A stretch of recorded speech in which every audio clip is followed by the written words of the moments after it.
Hey, what's up guys? Leonidas here. In this video I'm going to be showing you 5 tips to survive and be really good at Ready or Not. Ready or Not is a tactical CQB simulator that's really realistic and can be quite challenging for people at times. Familiar with it, whether you have time in the military, law enforcement, or whatever, such as myself. I know a lot of tactics that can help me out, but I'm still not perfect in the game. So let's jump into this video right away. If you haven't, go ahead and hit that subscribe button for more content like this. I push out a lot of videos on a lot of different topics and games. If you don't want to subscribe, make sure you show a like or a comment in the video just so I know kind of what content you're looking for in the future. But let's not waste any more time. Let's jump right into this video and I'll show you the first tip on how to survive Ready or Not. And that's going to be a basic review of tactics. We'll jump right into that though. Okay, so the first tip I want to talk to you guys about is tactics. Specifically 3 points I want to hit: pieing off doors, your snapshot when you first enter a room, and then clearing your corners. I'm doing it in the shoot house just because it's the most easily controlled area and I can really focus on the specifics. So we're going to start with pieing off a doorway or your corners or whatever. So when you open up a door, I'll just kick this one open. When you have the door open, you're going to want to pie it off. So here's an example of a corner. I'm not going towards the corner. I'm staying back. I'm pieing it off. You can even lean to the left, or to the right rather. You're just pieing it off, making sure you're checking your dead space. So we'll do it with this door. Okay, so the door's open. This is really important, especially if you're solo or you're kind of down to the last couple guys. You're just going to pie it off. Boom. Target's seen before you actually commit into the doorway, and he can't shoot you, or it's going to be a lot harder to shoot through a doorway. So we'll keep pieing it off as much as we can, and we're clear. And check your corners. Okay, we'll do pieing off one more time. So you're coming to a corner here. You're not sure what's on the other side of the corner. You're taking it slow.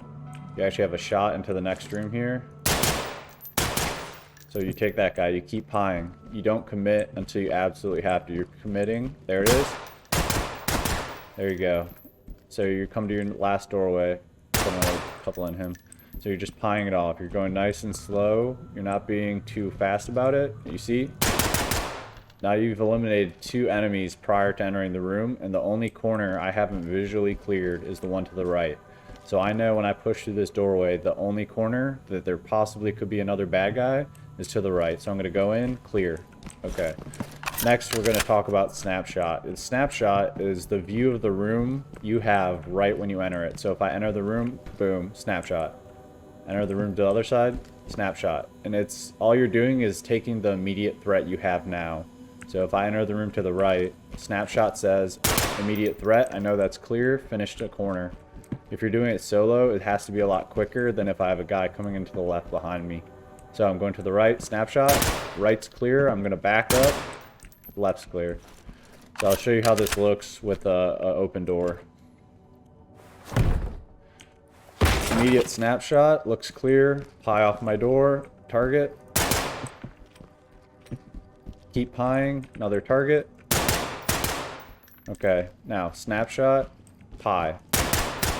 You can, as you get more confident with it, you can go a little bit faster. Okay, snapshot, target. Pie it. And we're clear. Okay, the last one, I've kind of touched on it, but it's clearing corners. This game really likes to hide enemies in the corners. After you make your initial entry and you think it's clear, you clear as much dead space as you can prior to committing. So the only corner that I haven't been able to clear is my left. So when I enter, it's the deliberate push to the corner. Get to your point of domination for the room, and you're going to control the whole room from that one point. That's all a point of domination is. So we'll do this all in one. So snapshot, clear. Now I'm going to pie off the corners as best I can. And then I'm going to clear the one corner I haven't checked yet. And then you just keep rolling. You'll get more confident with it. It'll start to become natural. In the beginning, you really need to stress it, or else it's going to be really painful. But with those 3 tips alone, you can survive like 90% of enemies. You can use equipment that we'll talk about later to increase your chances of survival. But yeah, we'll go ahead and jump into the next tip here. Okay, tip number 2 is a quick one, but always lead with a banger if it's a room you think have enemy or if you know. So the big points here, they stun the enemy so they can't shoot back. The enemy is more likely to surrender if you tell them to put their weapon down if they're stunned or flashed. And then civilians react really good to a banger, so they'll stop, they won't be moving around, and you're less likely to engage civilians if you use a banger. So quick tip, but seriously underutilized in my time playing online. When possible, bang enemies, always, always, always.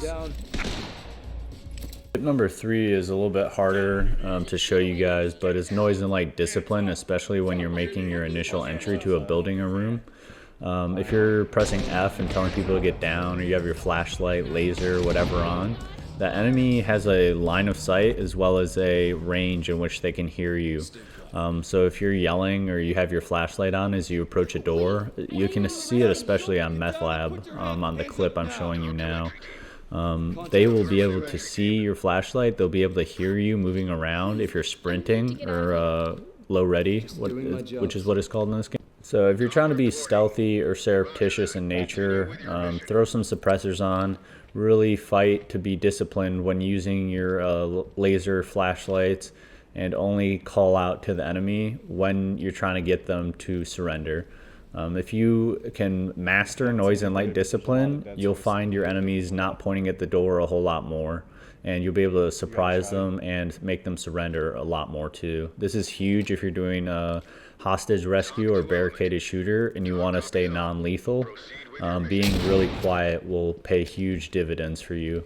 But yeah, it's a quick tip, but it's really beneficial. The next tip I want to talk about is about a piece of equipment which I've found is super underutilized, especially online, and that is the mirror gun. So the mirror gun lets you see inside the building before you enter it. So you can identify traps, hostiles, and civilians before committing into the building. It lets you know what you're walking into, and you can position yourself or your equipment a lot better. So I'm showing you a couple clips here of when we utilize that online. The big thing is you can point your weapon directly at the target or even shoot through a door to kill a suspect, which I'm going to show you here in a couple seconds. But seriously underutilized piece of equipment. I think every team, whether it be 2 or 3 man teams, should have them. And if not that, at least one guy in your squad having them. So you're going to see here I've identified a threat. He's pointing at the door. So I'm going to go ahead and place a C2 charge right on the door, and it's either going to kill him or stun him. Either way, that mirror gun enabled us to clear this room without taking any casualties. So tip number 4, huge piece of equipment, mirror gun, always have one in your team. The last tip I want to talk about is shields and how you should use them and what they offer you. So in large rooms without much cover, they allow the assault force to hide behind them. They also, if the enemy's shooting at you but you're really trying to be less lethal, you can hide behind a shield and just keep hitting them with the pepper ball or beanbag shotgun, and not risk taking casualties to an assault force. So shields are only good if you're hiding behind them properly. So if you're not just peeking around them, if you're not staying directly behind them, then they're not going to do anything for you. And then the shield man has to keep that shield pointed directly at the enemy, and then it's the job of everyone behind him to stay stacked behind him. Shields are really huge. Same thing as the mirror gun. Recommend you have at least one shield in your team or squad if you're playing with all 5 guys. But shields are huge. They save a lot of lives, and they can prevent the enemy from overwhelming you with large weapons, like if they got the RPD, RPK, any AKs with high caliber rounds. They can prevent most of those and will save you guys a lot of heartache. Okay, so the last couple of tips here aren't huge ones like the other ones, but they are stuff I wanted to touch on in case you either didn't know it or are brand new to the game. First, if you find yourself getting flanked and shot from the back a lot, you can close doors, and that will give you situation awareness because you'll hear a door open behind you, or you can use wedges. You can put wedges in one of your guys' equipment. As you clear through, if you want to stay linear and clear one side or one floor of the building, go ahead and lay some wedges down. Another recommendation is for have the shield bearers to put on heavy armor. Heavy armor just adds additional protection to the arms, which is one of the points of vulnerability for shield guys. And then if you guys are playing with a team that you really like to play with and you want to stay with them, I would recommend never clearing or never like going by yourself solo. Always have a team of no less than 2 men, unless you're playing solo or you've taken a number of casualties that prevents that. Another one that a lot of people don't seem to know is if you hold R, you'll do a status check on your ammunition, and on the bottom of your HUD, it'll show you the status of all the magazines you have with you. Always reload after a significant engagement and try to have a full mag before you enter any rooms.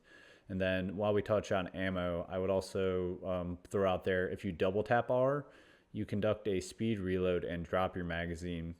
This is important because if you have another guy in your squad who's using the same ammunition, you drop that magazine, he can pick it up, and now that's in his inventory. So it allows you to cross-load ammunition between team members. But that's going to wrap up the video. I hope it was beneficial to you guys. If you want to see more content about Ready or Not or how I play it, go ahead and throw that in the comments. Give me a like, hit me a DM, anything like that. Pretty responsive. And then if you like the content that you want to see more, go ahead and hit that subscribe button. It really helps out the channel. But that'll do it for me. I hope you guys have an awesome time in Ready or Not, and hopefully these tips helped out. See ya. Leonidas signing off.